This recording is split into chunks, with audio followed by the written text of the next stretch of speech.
Halo teman-teman, saya akan mempresentasikan pengenalan air kapiler dalam geologi teknik. Air kapiler memainkan peran penting dalam geologi teknik. Ini adalah fenomena yang mempengaruhi stabilitas tanah dan batuan, serta kinerja struktur yang dibangun di atasnya.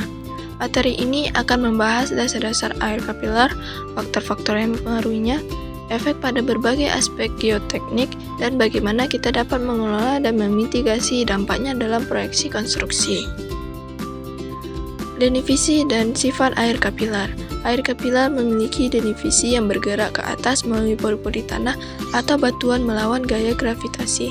Ini terjadi karena gaya tarik-menarik antara molekul dan air permukaan padat, yang lebih kuat daripada gaya tarik-menarik antar molekul air. Sifat air kapiler. Air kapiler memiliki sifat yang unik. Ia memiliki tegangan permukaan yang tinggi yang memungkinkan air untuk naik melalui pori-pori kecil. Ia juga memiliki vikositas rendah yang memungkinkan untuk bergerak lebih cepat melalui pori-pori. Faktor-faktor yang mempengaruhi air kapiler. Yang pertama, ukuran pori-pori. Semakin kecil ukuran pori, semakin tinggi kenaikan air kapiler. Kedua, sudut kontak. Sudut kontak antara air dan permukaan padat menentukan seberapa kuat gaya kapiler. Ketiga, tegangan permukaan air. Air dengan tegangan permukaan yang lebih tinggi akan naik lebih tinggi ke dalam kapiler. Terakhir, suhu. Suhu mempengaruhi tegangan permukaan air sehingga dapat mempengaruhi ketinggian kenaikan air kapiler. Pergerakan air kapiler dalam tanah dan batuan. Yang pertama, permukaan air tanah. Air kapiler bergerak naik dari permukaan air tanah, mencapai ketinggian tertentu yang ditentukan oleh faktor-faktor yang telah disebutkan. Kedua, zona kapiler. Zona kapiler adalah area di atas permukaan air tanah tempat air kapiler berada. Ketinggian zona ini bervariasi, tergantung pada sifat tanah dan batuan. Yang ketiga, perubahan kelembapan. Air kapiler dapat bergerak lateral dan vertikal dalam tanah mengikuti perubahan kelembapan dan gradien potassium air. Efek air kapiler pada stabilitas lereng dan pondasi. Yang pertama, peningkatan tekanan pori-pori. Air kapiler dapat meningkatkan tekanan pori-pori dalam tanah, mengurangi kekuatan geser dan stabilitas lereng. Kedua, penurunan kekuatan geser.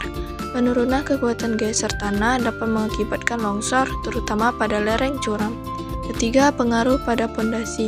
Air kapiler dapat menyebabkan penurunan pondasi, erosi tanah, dan masalah ini yang berhubungan dengan stabilitas.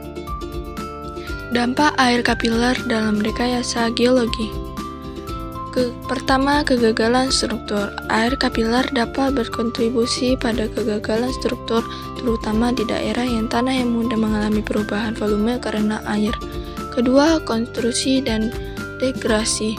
Air kapiler dapat menyebabkan korozisi pada baja dan beton, serta degradasi pada mineral bangunan lainnya. Ketiga, ada erosi tanah. Air kapiler dapat mempercepat erosi tanah, terutama di daerah dengan lereng curam dan curah hujan yang tinggi. Pengelolaan dan mitigasi air kapiler dalam proyeksi konstruksi. Pertama, ada drainase. Sistem drainase yang tepat dapat mengurangi tekanan air kapiler dan mencegah masalah yang terkait dengannya. Kedua, penggunaan beton. Beton dengan permeabilitas rendah dapat mencegah masuknya air kapiler ke dalam struktur. Ketiga, penggunaan bahan anti-air. Bahan anti-air dapat diaplikasikan pada dinding dan pondasi untuk mencegah penetrasi air kapiler. Terakhir, pemantauan. Pemantauan kondisi tanah dan struktur secara berkala dapat membantu mendeteksi masalah yang terkait dengan air kapiler. Kesimpulan. Kesimpulan dari pemateri ini adalah pemahaman tentang air kapiler yang sangat penting dalam geologi teknik. Dengan memahami faktor-faktor yang mempengaruhinya dan efeknya pada tanah dan struktur, kita dapat mengambil langkah-langkah yang diperlukan untuk mengelola dan memitigasi risikonya. Rekomendasi untuk proyeksi konstruksi meliputi evaluasi kondisi air tanah, desain sistem drainase yang efektif, penggunaan mineral anti-air yang tepat, dan pemantauan kondisi struktur secara berkala. Sekian yang dapat saya sampaikan. Terima kasih.